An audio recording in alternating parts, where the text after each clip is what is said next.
தமிழ் திரைப்பட வரலாற்றில் நீண்ட காலம் அழியாத தடத்தை பதிச்சவர் தான் வாலிப கவிஞர் வாலி. அரை நூற்றாண்டுக்கும் மேலாக எண்ணற்ற சூப்பர் ஹிட் பாடல்கள் எழுதி ரசிகர்களுடைய மனசில் இடம் பிடிச்சவர். வாலிக்கு மிக நெருங்கிய நண்பராக எம்ஜிஆர் இருந்து வந்தார் அப்படின்றது குறிப்பிடத்தக்கது. அவருக்கு வாலி எந்த பாடல் எழுதினாலும் அந்த பாடல் சூப்பர் டூப்பர் ஹிட் ஆச்சு அந்த டைம்ல. இதனால தன்னுடைய படங்கள்ல தொடர்ச்சியாக வாலியை பயன்படுத்திட்டு வந்தார் எம்ஜிஆர். தொடர்ந்து கண்ணதாசன் கூடயே வேலை பார்த்துட்டு வந்துட்டு இருந்த எம்ஜிஆர் அவர்களுக்கு வாலியினுடைய வேலை ரொம்ப பிடிச்சு போக அதுக்கப்புறம் அவர் பாமனட்டா கூடயே வச்சுக்கிட்டாரு. இவங்களுக்குள்ள சில சமயங்கள்ல சில மோதல்களும் நடந்திருக்கு. சமீபத்தில் பிறந்தநாள் கொண்டாடிய காவிய கவிஞர் வாலி அவர்களுக்கும் எம்ஜிஆர் அவர்களுக்கும் நடந்த ஒரு சுவாரஸ்யமான விஷயத்தை பத்தி தான் இப்ப இந்த வீடியோல நம்ம பார்க்க போறோம். எம்ஜிஆர் நடிப்பில் வெளியான அன்னமிட்ட கை படத்தை தயாரித்தவர் தயாரிப்பாளர் சிவசாமி. அந்த படத்தின் இசையமைப்பாளர் K V Mahadevan. Producer, director, music composer எல்லாமே பாட்டு கம்போசிங்காக படக்குழுவோடு அப்படியே அமர்ந்திருக்காங்க. உடனே வாலியை கூப்பிட்டு இன்னைக்கே பாட்டை எழுதி கொடுங்க, நாளைக்கு ரெக்கார்டிங் முடிச்சுட்டு மறுநாள் தேவி குளத்துல ஷூட்டிங் இருக்கு, அவசரமா வேணும் அப்படின்னு சொல்லிட்டு கேட்டிருக்காரு. அப்போ வாலி ரொம்ப கடினமான ஒரு சூழல்ல இருந்திருக்காரு. அவருடைய மனைவிக்கு அந்த நேரத்தில் பிரசவ வலி வந்ததுனால ஹாஸ்பிட்டல்ல அறுவை சிகிச்சை நடந்துட்டு இருந்திருக்கு.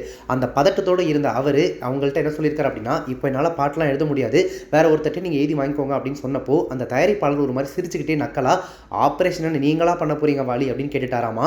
அந்த ஒரு சொல் வாலியை ரொம்பவே காயப்படுத்தி இருக்கு, பயங்கரமா கோவப்படுத்தி இருக்கு. உடனே அவர் அதே போனை கீழே வைடா இல்லைன்னா அடிச்சு உதச்சிருவேன் அப்படின்னு சொல்லிட்டு போனை வச்சுட்டாராமா. ஆப்போசிட்ல இருக்கிறது ப்ரொடியூசர் அப்படின்லாம் கொஞ்சம் கூட யோசிக்காத வாலி ஐயா தன்னுடைய கோபத்தை ரொம்பவே கடுமையாக வெளிப்படுத்தி இருக்காரு. அடுத்த நாள் இந்த விஷயம் எம்ஜிஆருக்கு போயிருக்கு. அவர் உடனே வாலியை நேரடியாக கூப்பிட்டு உங்க கோபம் ரொம்ப நியாயமானது தான், அந்த விஷயத்தை மறந்துடுங்க, பாடலையும் நான் பின்னாடி வாங்கிக்கிறேன் அப்படின்னு சொல்லிட்டாராமா.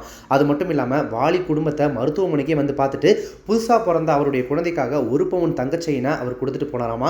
2 நாட்களுக்கு பிறகு நீங்க பாட்டு கொடுங்க போதும் அப்படின்னு சொன்னாராமா. அந்த சம்பவத்துக்கு பிறகுதான் எம்ஜிஆர் மேல வாலிக்கு இன்னும் மரியாதை பல மடங்கு உயர்ந்துருச்சாமா. 2 பேரும் இன்னும் ரொம்ப க்ளோஸ் ஆயிட்டாங்களாமா. இருவரும் இணைந்து அதுக்கப்புறமும் பல வெற்றி பாடல்களையும் காலத்தால் அழியாத படைப்புகளையும் கொடுத்திருக்காங்க.